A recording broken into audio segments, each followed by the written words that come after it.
Hello friends, मैं हूं Sunny and मैं आप सभी का वेलकम करता हूं मेरे YouTube channel it's me Sunny पे। हमने पिछली वीडियो में देखा था कैसे विक्रम बेताल कहानी की शुरुआत हुई और आज हम इसकी पहली कहानी सुन जा रहे हैं। आप सुन रहे हैं विक्रम बेताल की पहली कहानी, जिस कहानी का नाम है पापी कौन है। तो चलिए शुरुआत करते हैं इस कहानी की। कड़ी मेहनत के बाद राजा विक्रमादित्य ने एक बार फिर बेताल को पकड़ लिया। वह उसे अपने कंधे पर लाद कर शमशान की ओर ले चले। रास्ते में बेताल ने राजा को एक नई कहानी शुरू की और बेताल बोला, एक बार की बात है, काशी में एक राजा था जिसका नाम प्रताप मुकुट था। उसकी एक संतान थी जिसका नाम वज्रमुकुट थी। एक दिन वज्रमुकुट दीवान के बेटे के साथ शिकार करने जंगल गया।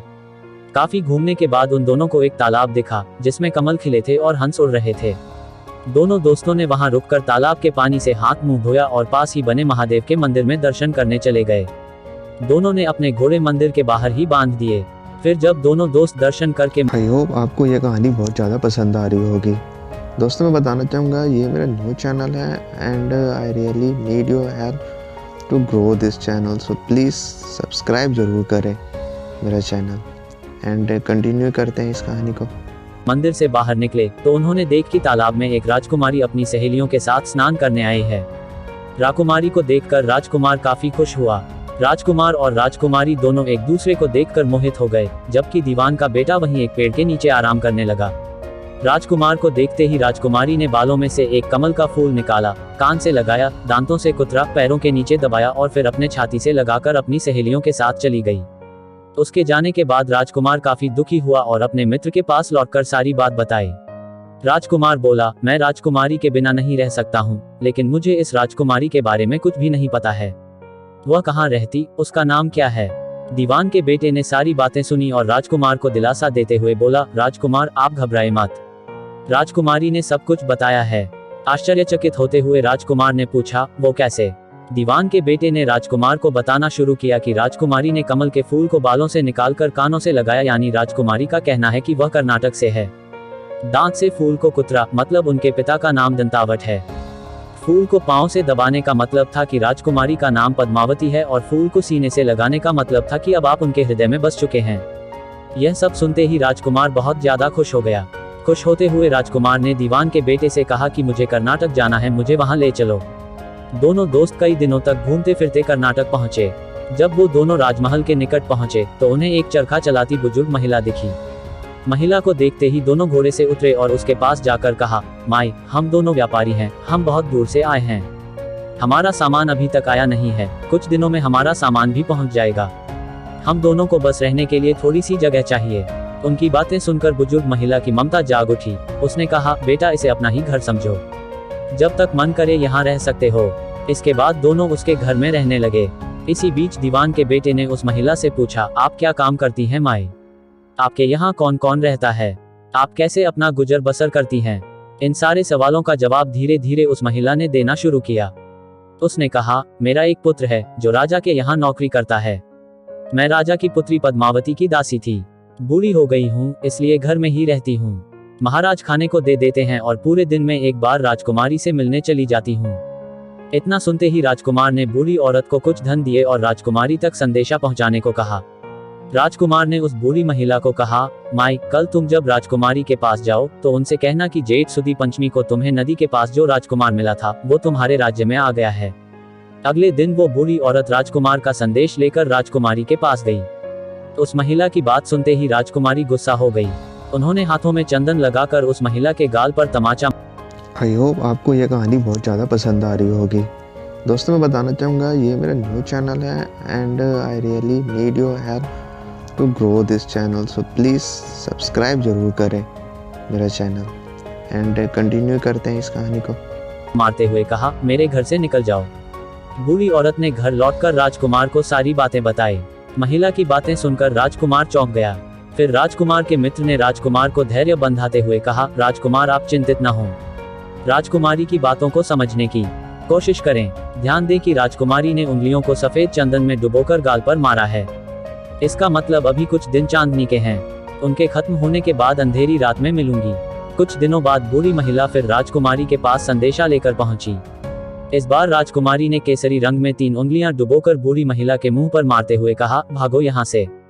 फिर उस महिला ने आकर राजकुमार को सारी बातें बताई। राजकुमार यह सुनकर बहुत दुखी हुआ। इस पर दीवान के बेटे ने राजकुमार से कहा, इसमें दुखी होने की कोई बात नहीं है राजकुमार। राजकुमारी ने कहा है कि अभी उसकी तबीयत ठीक नहीं है, तो इसलिए 3 दिन और रुक जाओ। 3 दिन बाद वो बूढ़ी महिला फिर राजकुमारी के पास जा पहुंची। इस बार फिर से राजकुमारी ने उस महिला को फटकारा और पश्चिम की खिड़की से बाहर जाने के लिए कहा। वो महिला फिर से राजकुमार के पास गई और सारी कहानी सुनाई। तब दीवान के बेटे ने राजकुमार को समझाते हुए कहा कि मित्र, राजकुमारी ने आपको उस खिड़की की तरफ बुलाया है। कुछ दिनों बाद बूढ़ी महिला फिर राजकुमारी के पास संदेशा लेकर पहुंची। इस बार राजकुमारी ने केसरी रंग में 3 उंगलियां डुबोकर बूढ़ी महिला के मुंह पर मारते हुए कहा, भागो यहाँ से। फिर उस महिला ने आकर राजकुमार को सारी बातें बताई। राजकुमार यह सुनकर बहुत दुखी हुआ।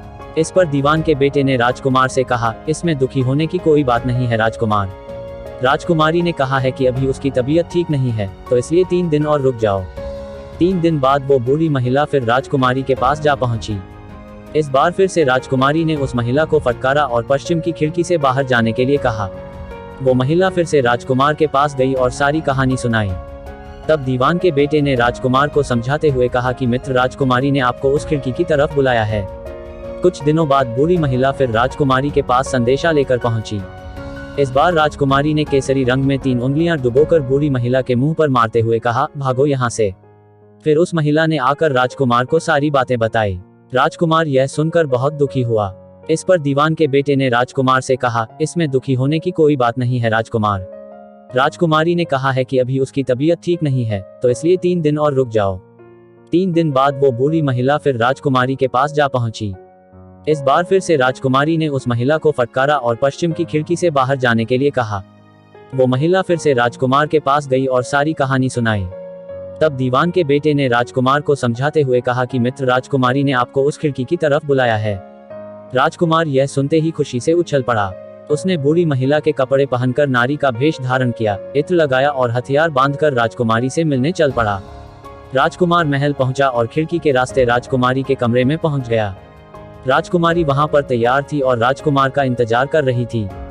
राजकुमार जैसे ही कमरे में गया, उसकी आंखें खुली की खुली रह गईं। राजकुमारी के कमरे में कई महंगी चीजें रखी थीं। रात भर राजकुमार और राजकुमारी साथ ही रहे। फिर जैसे ही दिन निकलने को आया, राजकुमारी ने उस राजकुमार को सबसे छिपा दिया। जब रात होने लगती तो राजकुमार बाहर आ जाता। इस तरह करते करते कई दिन बीत गए। फिर अचानक राजकुमार को अपने दोस्त की याद आई। राजकुमार को अपने दोस्त की चिंता हुई कि पता नहीं उसका दोस्त कहाँ होगा, कैसा होगा और उसका क्या हाल हुआ होगा। राजकुमार को दुखी देखकर राजकुमारी ने राजकुमार के डैक का कारण पूछा।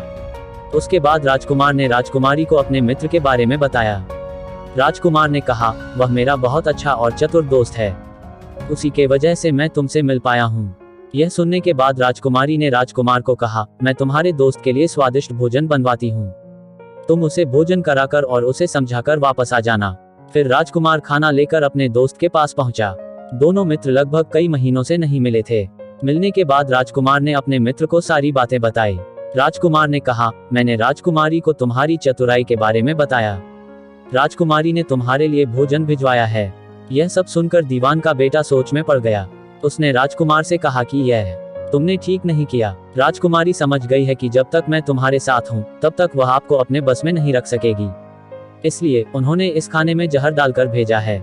यह कहते ही दीवान के बेटे ने उस खाने से एक लड्डू लेकर सामने बैठे एक कुत्ते को दिया। लड्डू खाते ही कुत्ते की मृत्यु हो गई। यह देखते ही राजकुमार को बहुत बुरा लगा। उसने कहा कि ऐसी औरत से भगवान रक्षा करे, अब मैं उस राजकुमारी के पास नहीं जाऊंगा। दीवान के बेटे ने राजकुमार से कहा, नहीं, अब कुछ ऐसी तरकीब निकालनी चाहिए जिससे कि हम उसे साथ में अपने घर ले जा सकें। आज रात तुम वहां जाओ और जब राजकुमारी सो रही हो तब उसकी बाईं जांघ पर त्रिशूल का निशान बना देना, फिर उसके गहने लेकर आ जाना। राजकुमार ने अपने मित्र की बात सुनी और उसके कहे अनुसार ही किया। फिर दीवान के बेटे ने योगी का भेष धारण कर लिया। उसने राजकुमार से कहा कि तुम इन गहनों को बाजार में बेच दो, अगर कोई पकड़े तो कहना मेरे गुरु के पास चलो और उसे मेरे पास ले आना। राजकुमार वो गहने महल के पास एक सुनार के पास ले गया। सुनार ने गहनों को देखते ही पहचान लिया और राजकुमार को कोतवाल के पास ले गया। कोतवाल ने राजकुमार से सवाल पूछे तो राजकुमार ने कहा, ये गहने मुझे मेरे गुरुजी ने दिए हैं। यह सुनने के बाद कोतवाल ने गुरु यानी दीवान के बेटे को भी पकड़ लिया और राजा के दरबार में ले गया।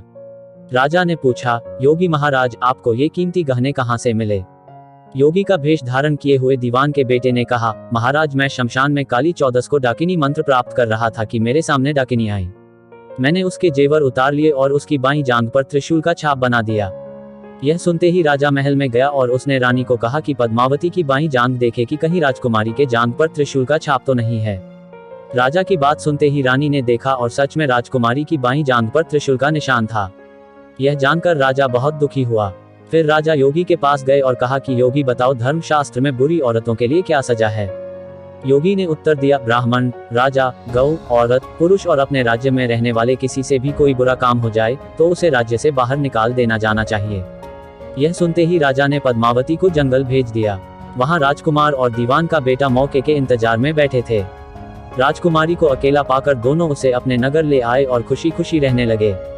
कहानी खत्म हुई और हर बार की तरह एक बार फिर बेताल ने विक्रम से पूछा, तो राजन बताओ इस कहानी में पापी कौन है?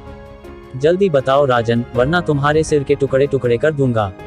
विक्रम ने उत्तर देते हुए कहा, पापी राजा था, क्योंकि दीवान के पुत्र ने अपने मालिक का काम किया। कोतवाल ने राजा का कहना सुना और राजकुमार ने अपनी इच्छा पूरी की, लेकिन इस कहानी में राजा पापी था। उसने बिना सोचे विचारे राजकुमारी को राज्य से बाहर निकाला दिया। विक्रम के इतना कहते ही बेताल फिर उड़कर पेड़ पर जा लटका। कहानी से सीख, हमेशा बुद्धि का इस्तेमाल करके ही फैसला लेना चाहिए, वरना कोई भी भ्रमित करके कुछ भी करवा सकता है।